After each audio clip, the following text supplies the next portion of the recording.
America ప్రెసిడెంట్గా Donald Trump అధికారంలోకి వచ్చినప్పటి నుండి ప్రపంచ రాజకీయాల్లో వేగంగా అనేక మార్పులు చోటు చేసుకుంటున్నాయి. ట్రంప్ ఇప్పుడు కాదు, తాను అధికారంలోకి వచ్చాక ఏమేమి చేయబోతున్నాడో అవన్నిటి గురించి ముందే ఆల్రెడీ తన ఎలక్షన్ ప్రచారంలో చెప్పాడు. కానీ అందరు నాయకులు ఎలక్షన్లో గెలిచి అధికారంలోకి రావడానికి ఏవేవో చెప్తారు. ఎంతమంది గెలిచాక అవన్నీ చేస్తారు అని అందరూ అనుకొని ట్రంప్ను లైట్గా తీసుకున్నారు. ఇప్పుడు ఏమైంది? ట్రంప్ ముందే చెప్పినట్లు తాను అనుకున్నవన్నీ వెంటనే చేస్తున్నాడు. ట్రంప్ ఎలక్షన్ ప్రచారంలో ఫస్ట్ బాగా నొక్కి చెప్పింది ఏంది?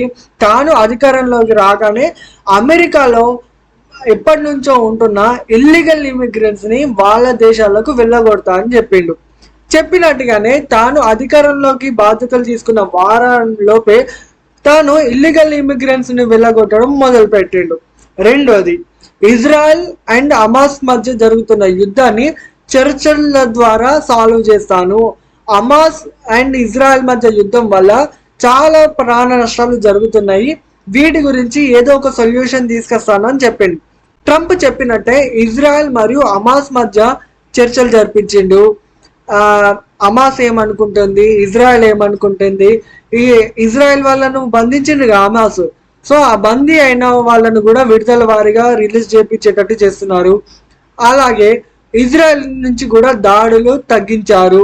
ఇప్పుడు పూర్తిగా అయితే యుద్ధం ముగిసిపోయినట్టే అనిపిస్తుంది. తర్వాత ఏం జరుగుతున్నదని మనం ఏం చెప్పలేం, కానీ ప్రస్తుతం మాత్రం శాంతిపూర్వకంగానే ఆ రెండు ఉన్నాయి. అండ్ ఇంకోటి, యుక్రెయిన్ మరియు రష్యా మధ్య యుద్ధం గురించి కూడా ట్రంప్ ముందే పదే ప్రస్తావించిండు.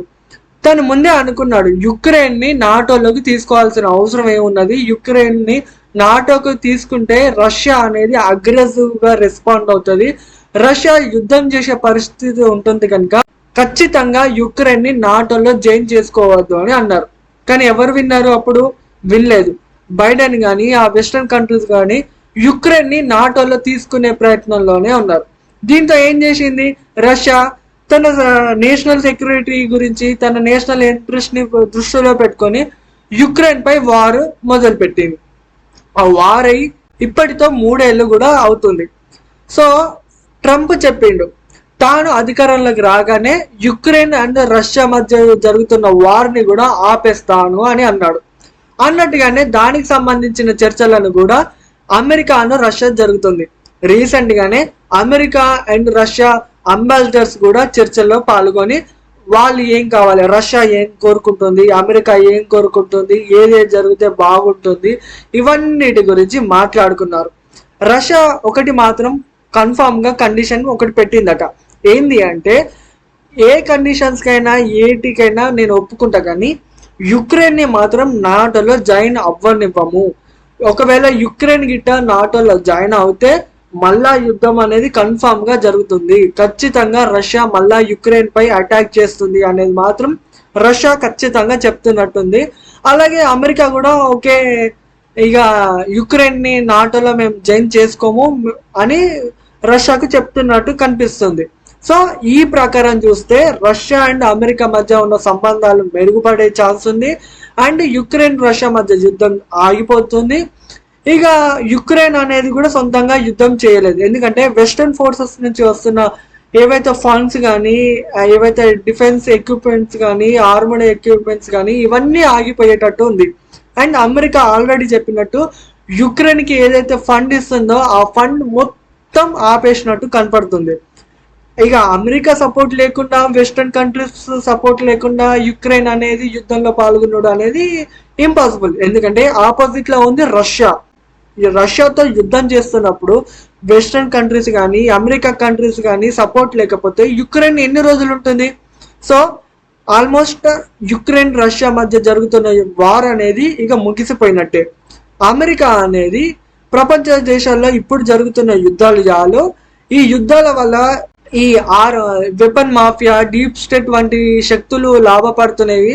మిగతా దేశాలు అనేక పేదరికం కానీ, ఆహార భద్రత సమస్యల గురించి కానీ, రక్షణ సమస్యల వల్ల కానీ చాలా ఇబ్బందులు ఎదుర్కొంటుంది. కనుక యుద్ధాలు అనేది ఆపేసేద్దాం, మనం కేవలం వాణిజ్యం మీద ఫోకస్ పెడదామని ట్రంప్ పుతిన్కి ఒక హింట్ ఇచ్చిండు. పుతిన్ కూడా యాక్సెప్ట్ చేసిండు. ఓకే, మాకు కూడా యుద్ధాలు అవసరం లేదు, ఏదో యుక్రెయిన్ నాటోలో జాయిన్ అవుతుంది కదా, అట్లా జాయిన్ అవ్వడం వల్ల మాకేదో ఆపద ఉంది కదా అని మేము ఆలోచిస్తున్నాం, అందుకే యుద్ధంలోకి దిగినాం తప్ప ఏదో యుద్ధాలు చేసే ఇంట్రెస్ట్ మాకు కూడా లేదు, మేము కూడా మా వాణిజ్యం మీద మా దేశ రక్షణ గురించే మేము కూడా ఫోకస్ పెడుతున్నామని పుతిన్ చెప్పిండు. సో ఇప్పుడు ట్రంప్ పుతిన్ కూడా కలిసి అమెరికా రష్యా మధ్య సంబంధాలను మెరుగుపరుచుకునే ఆలోచనలోనే ఉన్నారు. ఇక మనందరికీ తెలిసిందే, ప్రపంచవ్యాప్తంగా రెండు గ్రూపులు, ఒకటి రష్యా గ్రూప్, ఇంకోటి అమెరికా గ్రూప్.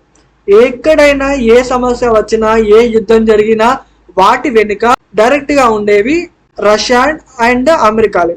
సో ఇప్పుడు రష్యా అమెరికాలే కలిసిపోయిన తర్వాత ఇక యుద్ధాలు ఏముంటాయి, సంక్షోభాలు ఏముంటాయి, దాడులు ఏముంటాయి, ఇంకేముండవు, అన్ని పీస్ఫుల్ గానే ఉంటాయి. కనుక ట్రంప్ అధికారంలో ఉన్నంత వరకు రష్యా మిగతా ఏ దేశాలపై అటాక్ చేయడు. పుతిన్ ఉన్నంత వరకు అమెరికాతో రష్యా మంచి సంబంధాలు ఉంటాయి. ట్రంప్ ఉన్నంత వరకు అమెరికా రష్యాతో మంచి సంబంధాలు ఉంటాయి.